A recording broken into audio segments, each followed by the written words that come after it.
Today, I'm going to be talking about depression in men. According to the DSM, which stands for the Diagnostic and Statistical Manual of Mental Disorders, there are two core symptoms, along with additional symptoms where at least five must be present. The two core symptoms are one, a depressed mood most of the day, nearly every day, for at least 2 weeks. And the second is a markedly diminished interest or pleasure in activities previously enjoyable. And of the eight additional symptoms, five must be present. The first is significant weight loss or gain without dieting efforts. The second is insomnia or hypersomnia. Insomnia is not being able to sleep, and hypersomnia is sleeping a lot. I believe that's more than 10 hours per day. The third is psychomotor agitation or slowness. Psychomotor means conscious mental activity, so it's either going really fast or it's going abnormally slow. The fourth is fatigue or loss of energy. Number five is feelings of worthlessness or guilt. Number six is difficulty concentrating or making decisions. And the seventh is recurrent thoughts of death or suicidal ideation. I think I said there were eight, but there's actually seven. This is the rubric that a clinician would use to diagnose someone with clinical depression. Roughly 8% of men will experience one episode of depression in a year. It's a little bit higher for older men. I think over 50, it's 10%. And it's now up to 18% for younger men in their teens and 20s. Now, I have a few thoughts about this. One, it's obvious if you're experiencing an episode of clinical depression, you need to get some help fast. This isn't something that's just going to work itself out. This is probably beyond your capacity to deal with, and it's probably going to make just meeting your basic needs really difficult. At this point, your life is unmanageable. At the bare minimum, men in this place probably need an intensive outpatient program or maybe even an inpatient program. That is my opinion, but I think a lot of clinicians would agree with me on this. Now, this isn't the type of depression that I'm going to be talking about today. What I am going to be talking about today is the low-grade depression that I think most men feel and can relate to. I'm Bryce Bauer, and this is the Relationships Made Simple for Men podcast. I've been working with men for the last 15 years, and specifically for the last 8 years, I've been working with mostly married men. I do most of my couples work with my wife. I run a men's group. I host men's retreats here in St. George, Utah, as well as lead couples retreats with my wife. She's a marriage and family therapist who's been in practice for the last 20 years. If you want more information on what we offer and how to work with us, I will include links in the description. So let's get back to male depression. When I look out at the world of men, I see a lot of guys who are depressed and don't even know it. And the way that I'm defining this type of depression is synonymous with disconnection. They are disconnected from themselves, their emotional bodies, their physical bodies, as well as others in their life. This can also include a disconnection from a meaning or a purpose. And at the core of this, it really is a disconnection from self. Because if you're not connected to yourself, you really can't be connected to anything else in your life. If you're anything like me, you weren't taught what this looks like and what it means and how to talk about it. It's just the way that life is. It's all you know. Now, I've been lucky enough to have really painful experiences in my life that forced me into the field of therapy as a client. So I learned the difference between feeling disconnected and connected at a pretty early age, but a lot of men have never had that experience. They just know that they like some things and don't like others. Their experience of themselves and others is fairly shallow. And when you're with other men who think and feel similar to you, nothing feels abnormal about that. But if you've never taken a look under the hood, had someone challenge and support you in a skillful, powerful way, you probably don't know what you're missing. And I get it. For some guys, this might sound like woo woo. It's a foreign language. So no matter where you're at with this, I want to give you one simple exercise to try today. And I can almost guarantee you there's going to be an opportunity to do this, even if you didn't plan on it. And that is to look into the mirror, look at your face, look at your body, look at your eyes, and ask the question, is this man connected to life? Is this man connected to himself? And then just listen for the answer. I can't give you this answer. If you get a resounding yes, or most of the time, great. You probably know why that is. But if you get an I don't know, or not really, or absolutely not, that's your gut telling you that you are disconnected, you're depressed. And the next question I would have you ask yourself is, what do you want to do about that? What are you willing to do about that? This is kind of turning into a motivational speech, but I'm just rolling with it. Today could be the day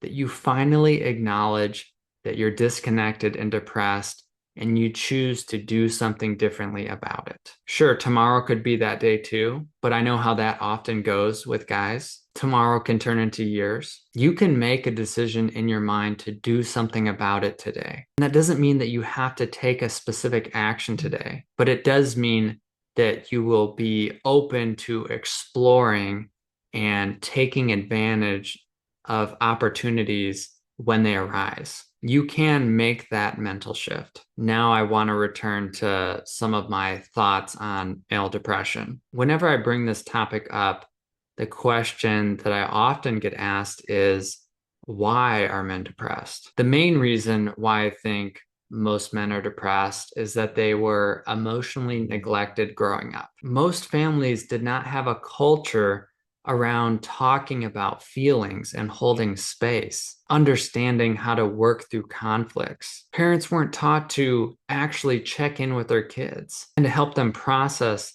the challenges of life. This would have been very foreign to most of our parents and our parents' parents. So there's no way that they could have taught us that. They just didn't have the information. The goal was to create a functional child. Usually that involved getting good grades, or being good at something like sports or music, or some vocation where you can make money. That was basically it.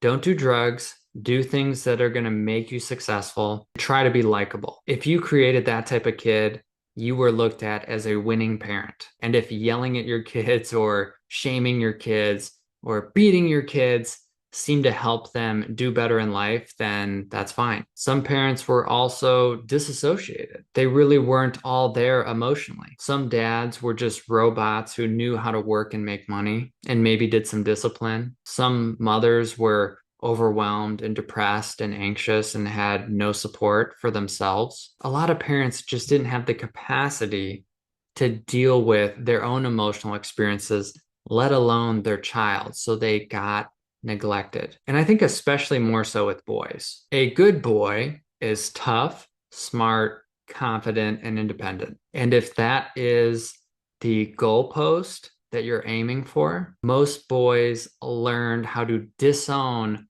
all the other parts of themselves, the fearful parts, the sensitive parts, the gentler, loving parts. And if you disown parts of yourself for long enough, you will end up disconnected and depressed. And there might be highs and lows to life, but the highs are going to get lower and the lows are going to get lower the longer you go without bringing attention to your emotional space, your past hurts, your insecurities, sensitivities. These will keep building, compounding, and eventually you're going to crack. Your psyche cannot handle all of it. So that's why I think most men are depressed. It's like driving a car and you never change the oil. It's good until it's not.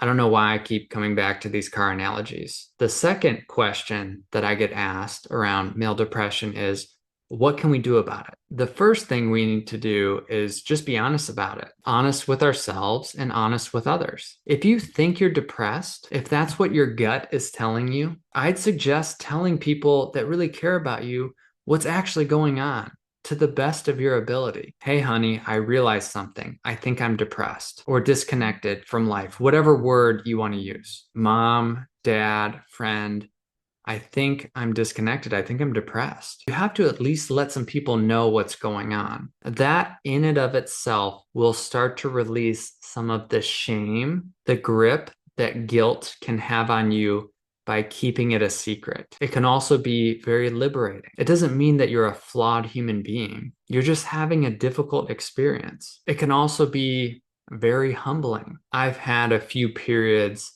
in my life in the last few years where I started to feel bogged down by something more irritable. And when I finally came out and just said, I think I'm just really sad, that freed up some energy in me. The closer we get to the truth of our experience, the more free we feel. And that doesn't mean that there can be a negative impact on others. Sometimes our partners aren't able to receive how we're feeling yet, but this is still the best place to start. If you share this with your wife, she might be like, yeah, I've known that for years. And it's like, yeah, that's fair.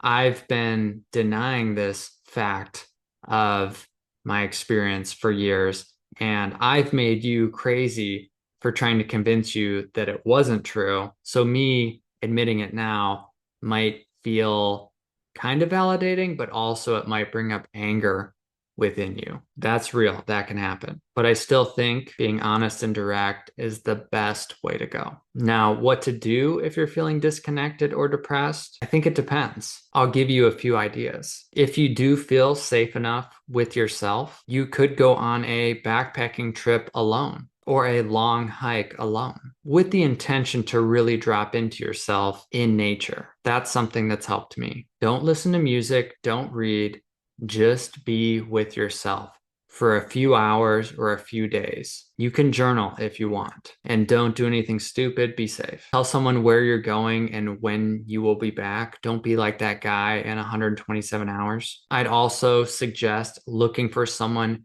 who helps with men who are disconnected and depressed. I'm one of those people, but there are many more out there, men and women. You may want to try joining a men's group, at least for 6 months or so that you can practice building deeper connections with other men. Or you could set something up with your friends. That can be kind of tricky without someone who really knows what they're doing, but that's another option. And of course, I've recommended this for just about anything. You need to learn to meditate, to sit with yourself and hold and explore more of your experience. So those are a few things you can do. Go be by yourself intentionally, reflect and get to know yourself, work with a professional one-on-one, and join a men's group or set something up with your friends. If you can do that with the intention of all of you being vulnerable with each other. Once you have a more clear understanding of yourself, then if you're in a relationship, you can start to do that more with your partner,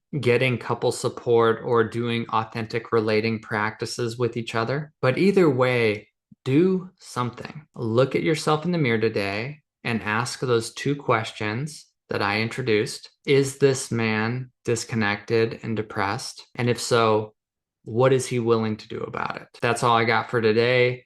If you like what I have to say, remember to like, subscribe, share, comment, all those good things.